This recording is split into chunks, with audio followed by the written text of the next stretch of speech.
Welcome to 7 Disturbing Facts about Bruce McArthur. He has caught some traction in mainstream media after a docuseries in 2019 catching a serial killer, Bruce McArthur.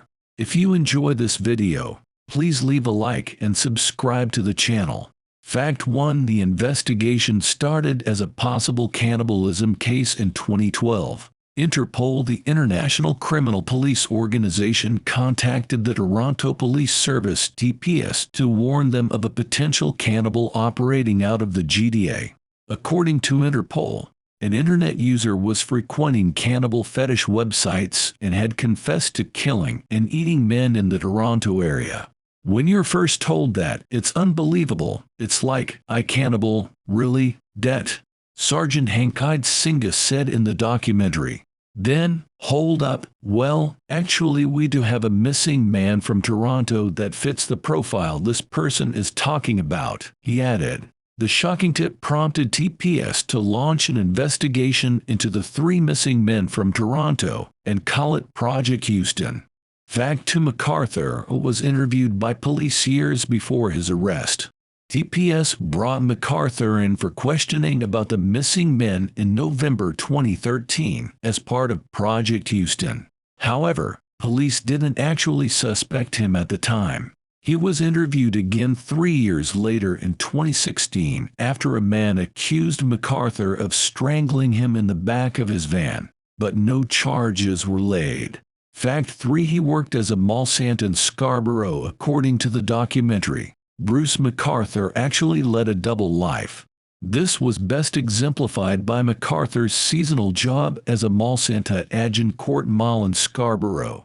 Fact 4: He ditched the van Toronto police were tailing. McArthur drove a 2004 red Dodge Caravan during the time he committed various assaults and murders.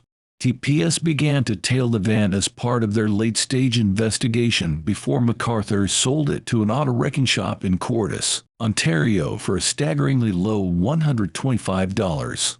Luckily, police were able to recover the vehicle and the evidence inside it. Fact 5: McArthur almost discovered police searching his home. According to the Toronto Star's crime reporter, Wendy Gillis, in catching a serial killer, police gained their first warrant to search McArthur's apartment in December 2017. They chose an afternoon they assumed McArthur would be working in the East End of the city, landscaping.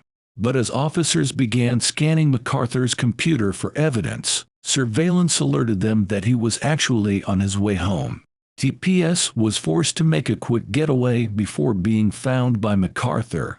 Fact 6: He buried human remains in planters and kept them strangely close. It has become common knowledge that McArthur used his landscaping job as a means to dispose of body parts, burying them in planters throughout the city.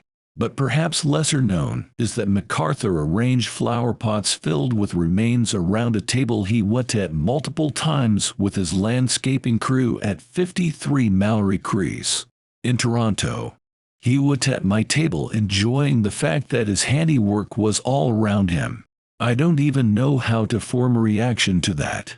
It's not human to me, said Karen Fraser, a former friend and client of McArthur's. Fact 7: The arrest was a very strange scene. When Toronto police finally moved to arrest McArthur, officers were forced to cram into the only working elevator of his high-rise building in Toronto and waited as it carried them slowly to the 19th floor. "We packed in there like sardines and made our way very slowly to the 19th floor, stopping on every 3rd floor," said Detective David Dickinson in the documentary. At the time, police were aware of a potential victim in McArthur's apartment, and so time was of the essence. When officers made it to McArthur's apartment, they found a man tied and bound on McArthur's bed. McArthur was quickly arrested, and the man, who might have been the 9th victim, was freed of his restraints.